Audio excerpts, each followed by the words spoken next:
Governor, thank you for having me again other year in your office. Yeah, it's great to have you. Thank you so much for being here.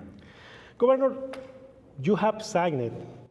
Gobernador, usted ha firmado la ley HB 4156. Entiendo que usted no tenía muchas opciones sobre la mesa. Entonces envió un comunicado, lo leí y me gustaron tus palabras. Pero no me gusta la nueva ley. Estoy triste por eso, por mi gente. Entonces, entiendo que sigue siendo amigo de la comunidad hispana de Oklahoma. Absolutely. Listen, I've said for a long time, the Hispanic community is so important to our state. I think that their values are Oklahoma values. They're Oklahomans. They believe in family values, very family focused, which I really respect and love. God-fearing, we put God first, we try to do the right thing, very entrepreneurial, hard-working. So the contribution's unbelievable. I think there's 20,000 Hispanic-owned businesses in Oklahoma. Nothing's gonna change. We still wanna continue that. Like you said, this law, I didn't have many options. The legislature writes this law, and I either have to veto it, thumbs down, or I have to sign it. And those are my two options. And so that's why I did that signing statement, to let everybody know that this is really to put pressure on the Biden administration. We have to have secure borders. We have to know who's coming into our country. This law didn't change anything. It's already illegal to come into the country except through one of these ports of entry.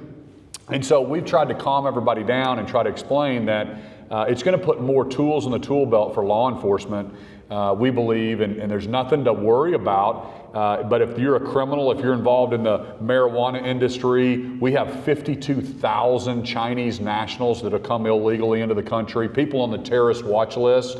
And so the legislature felt like they need to put more tools in the tool belt for law enforcement to make sure that they can prosecute, and because the federal government, quite frankly, they haven't done their job.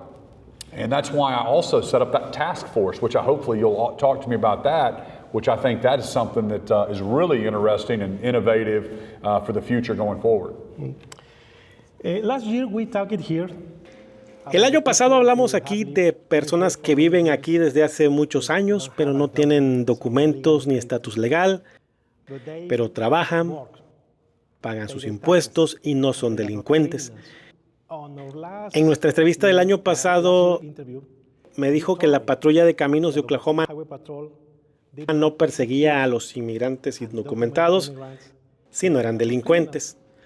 ¿Podría esto cambiar ahora?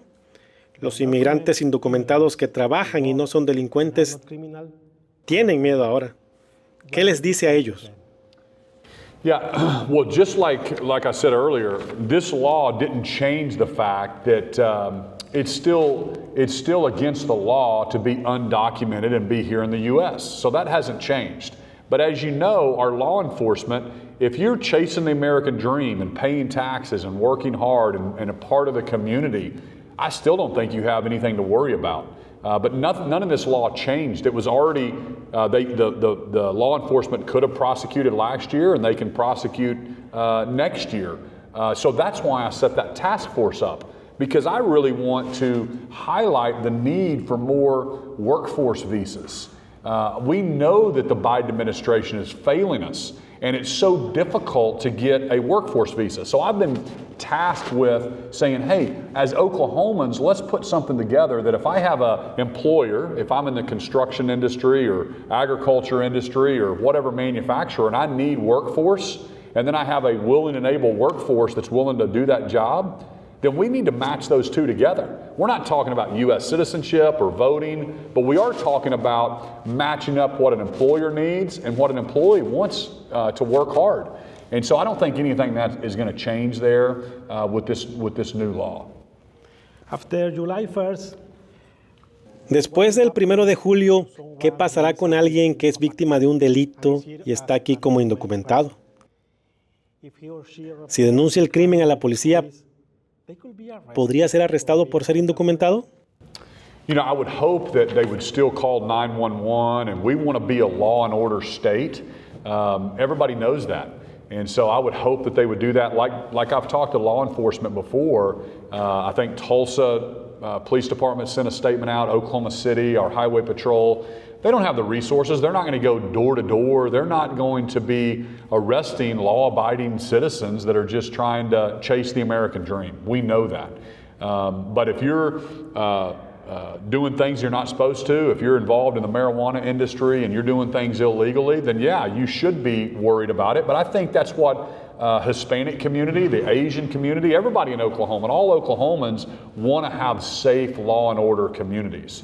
And so that's why I think this bill, when it came to my desk, I had no option, because all it said is we're going to follow the law in Oklahoma, and we're a law and order state. I support our law enforcement, and I know the Hispanic community does as well. But I hope that the community would know that if there's domestic violence or there's something happening in the home, we want them to call 911, and we don't think there's going to be any issues there at all. ¿Quién defiende a alguien, ciudadano o no ciudadano, quien sienta que después del 1 de julio lo arresten por perfilamiento racial? ¿O dónde podría denunciar esto? Yeah, well, it's already illegal to racially profile or to pull someone over because of their race.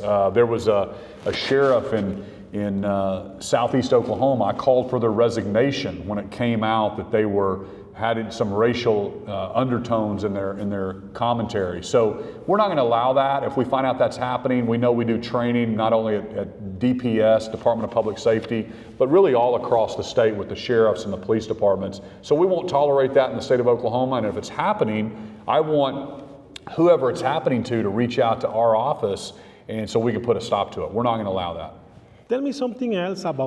Cuénteme algo más sobre este grupo de trabajo de visas y de permisos de trabajo de Oklahoma. ¿Qué se espera de este grupo de trabajo? Y en caso de alguna recomendación de ellos, cualquier solución para los indocumentados que han vivido aquí en Oklahoma durante años, que no son delincuentes, que trabajan, que pagan impuestos, ¿estaría en manos del gobernador de Oklahoma? ¿O la solución tiene que hacerse por los legisladores de Oklahoma? Yeah, great question. Well, I hope that this task force really lays out what does a Oklahoma workforce permit look like? And you just said they're not a criminal, they're paying taxes, they've been here for a long time, they want to work, they want to be part of the Oklahoma community. The flip side, or the other part of that that's difficult, is this is immigration and workforce permits are part of the federal government. So we're, as Oklahoma, really being innovative to try to push the feds to do this, or can we make this happen in Oklahoma? So with the task force, when they give those findings to me, I will go back to the legislature, and maybe we could create a state workforce ID, something like that. That's what we've been kind of talking about. But we put on this task force people from the Hispanic community, immigration attorneys, law enforcement. So we try to put a cross-section of Oklahomans to really represent and think, how can we do this better than any other state and be a law and order state, number one, but also be the number one state for business. And if you want to have a business and you want to work hard, we want you in Oklahoma. Whether you're from Europe or you're from Mexico or wherever you're from, we want a smart, solid workforce in the state of Oklahoma. And if you're a criminal, you're not welcome here in Oklahoma. Absolutely. We want to be a law and order state. Do you have any? ¿Tiene algún plazo para las respuestas? You mean when they roll Para las respuestas del grupo de trabajo. Yeah, the task force, it's probably written on there. I don't know exactly when that report is due back to me, but I think it's definitely before next session. So hopefully we get that within the next 6 months. Okay. It may be by the end of the year. I would hope. This year. Yeah. Probablemente ya lo sabe. Varios líderes de la comunidad hispana están organizando una manifestación, un gran encuentro frente al Capitolio para el 15 de mayo. Quieren enviar un mensaje sobre cómo la ley HB 4156 afectará a los trabajadores honestos indocumentados y podría causar separación familiar. ¿Cree usted que esta gran reunión pacífica fuera del Capitolio efectivamente contribuiría al debate de su grupo de tarea? Task force?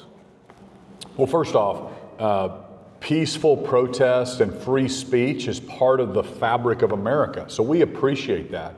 And we love people having a voice, and that's part of who we are. We should be citizen-led. So that's very important. The thing that I would tell the protesters or the people that are rallying is really they need to be rallying in Washington, D.C. Because we need workforce permits, and we need the feds to secure the border and then have a pathway for workforce permits or green cards. That's what we're trying to do as Oklahomans.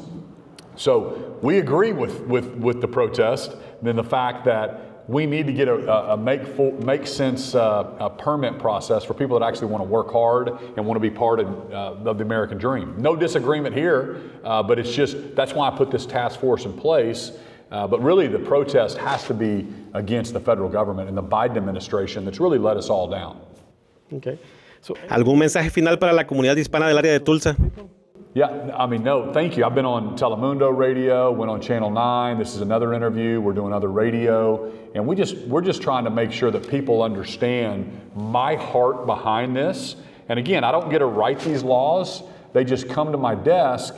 But I'm trying to make sure that I can reassure people that if you're working hard, we want you to keep applying and figuring out how to get the green cards, how to get the workforce visas. Hopefully we can get a state solution as well. And then again, if you're a criminal or you're doing something wrong, then yeah, you're not welcome in Oklahoma. And so I think most people would agree with me on that. Yes, I agree. Thank you. Thank you so much.